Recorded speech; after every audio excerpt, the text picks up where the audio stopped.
গরমের তীব্রতায় হাঁসফাঁস অবস্থা, চট্টগ্রাম সহ সারা দেশের মানুষের জীবন বিপর্যস্ত।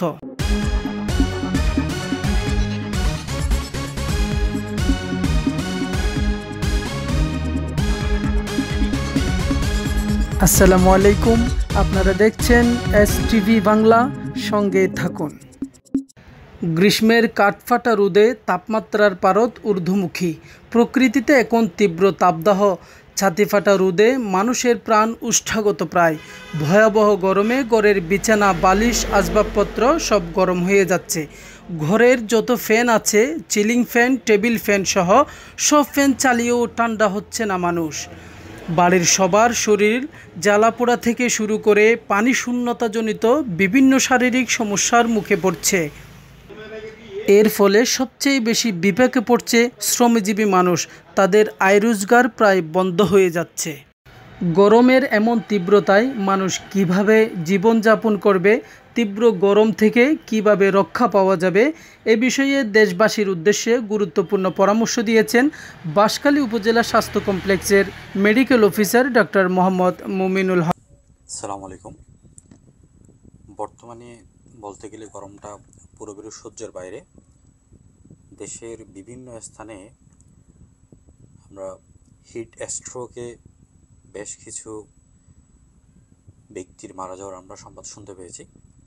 সো আমরা আজকে এই হিট রিলেটেড ইলনেস নিয়ে দু একটা কথা বলার চেষ্টা করব। তাহলে অতিমাত্রায় গরম যখন হচ্ছে এনভায়রনমেন্টে থাকে, তখন এটা অবশ্যই মানুষের শরীরের উপর হচ্ছে প্রভাব ফেলে। এই হিট রিলেটেড এই জন্য কয়েকটা ডিজিজ আছে, এগুলোকে আমরা বলি হিট রিলেটেড ইলনেস। প্রথমটা হচ্ছে হিট ক্র্যাম্প, এরপর হচ্ছে হিট এক্সজশন, এবং হচ্ছে সবচেয়ে সিভিয়ার কন্ডিশন হচ্ছে আমাদের heat stroke. What is hit cramp? ছোটোবেলায় যখন আমরা বিভিন্ন টেস্ট ম্যাচ দেখতাম সকাল থেকে সন্ধ্যা পর্যন্ত, তো মাঝে মাঝে দেখা যেত এই খেলার মাঝখানে কোনো খেলোয়াড় হচ্ছে মাটিতে শুয়ে পড়তো। তখন ওনাকে ধরে একটা ঠান্ডা জায়গায় নিয়ে এসে বরফ দেওয়া হতো, প্লাস হচ্ছে পায়ে মালিশ করা হতো, কারণ তখন মাসল ক্র্যাম্পিং হতো। এবং মোটামুটি 1-2 ঘন্টার মধ্যে এটা ইমপ্রুভ হয়ে যায়। এটাকে হচ্ছে আমরা হিট ক্র্যাম্প বলি। যখন এই হিট ক্র্যাম্পটা যখন আনট্রিটেড থাকে, তখন শরীরে আর প্রচুর পরিমাণ ঘামতে থাকে এবং শরীর থেকে লবণ এবং হচ্ছে পানি বের হয়ে যেতে থাকে। রুগী হচ্ছে মাথা ব্যথা করে, রুগীর হচ্ছে ডিজি ভাব হয়, অজ্ঞানের মতো হয়, দাঁড়াতে হলে মাথা ঘুরায়, এরকম কন্ডিশন হয়। তখন এটাকে আমরা বলতে পারি হিট এক্সজশন, মানে হিট ক্র্যাম্প একটু সিভিয়ার। এই হিট এক্সজশন যখন হচ্ছে আমরা কারেকশন করতে না পারি, চিকিৎসা করতে না পারি, তখন এটা হয়ে যায় হচ্ছে হিট স্ট্রোক, যেটা খুব খারাপ। তাহলে আমাদের শরীরে যখন অতিরিক্ত গরম লাগে, তখন শরীরে একটা নিজস্ব মেকানিজম আছে, সেটা হচ্ছে লবণ এবং পানি বের হয়ে শরীরকে একটু ঠান্ডা রাখা। যখন এই হিট এক্সজশন পর্যন্ত, ঠিক আছে, যখন এই হিট এক্সজশন থেকে শুরু করে যখন এটা হিট স্ট্রোকে চলে যায়, তখন বডির হচ্ছে এই টেম্পারেচার কমানোর এই ক্ষমতাটা থাকে না, হাইপোথ্যালামাস এই রেসপন্সটা নিতে পারে না। তখন এই মানুষের শরীরের টেম্পারেচারটা অনেক বেশি বেড়ে 105-106 এরকম বেড়ে যায়। রোগীর কিছুই হইতে পারে, রোগী অজ্ঞান হয়ে যেতে পারে, এবং খুব রিপিটলি যদি চিকিৎসা করা না যায়, এই রোগীটা আলটিমেটলি মারা যায়।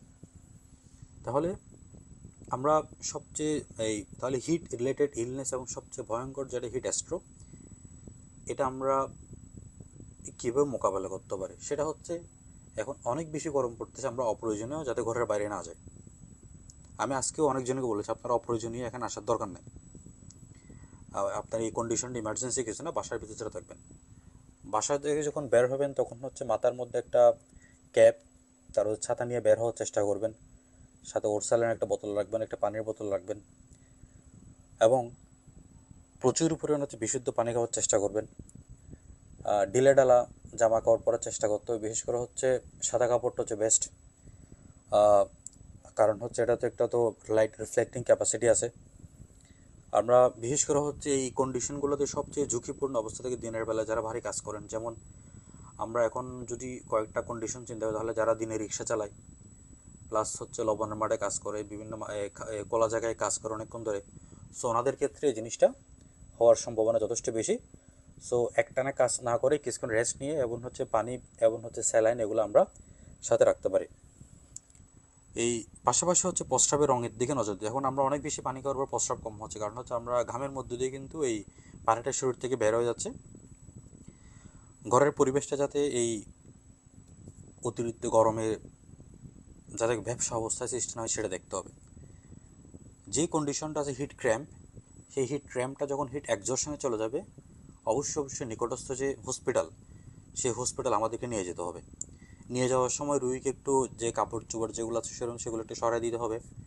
বরফ থাকলে হচ্ছে এই আমার বগলের নিচে প্লাস হচ্ছে পেটের উপরে, ঘাড়ের নিচেগুলোতে বরফ দিতে হবে এবং যত তাড়াতাড়ি সম্ভব হসপিটালাইজ করতে হবে। পাশাপাশি যাদের হচ্ছে কার্ডিয়াক ডিজিজগুলো আছে, যাদের ডায়াবেটিস আছে, তাদের ক্ষেত্রে এই কন্ডিশনগুলো খুব ভয়ঙ্কর হতে পারে। আমরা এইসব বিষয় যদি আমরা একটু ফলো করতে পারি, তাহলে আমরা এই হিট স্ট্রোক যে মেডিকেল ইমার্জেন্সি, এখান থেকে আমরা বাঁচতে পারবো। ধন্যবাদ সবাইকে।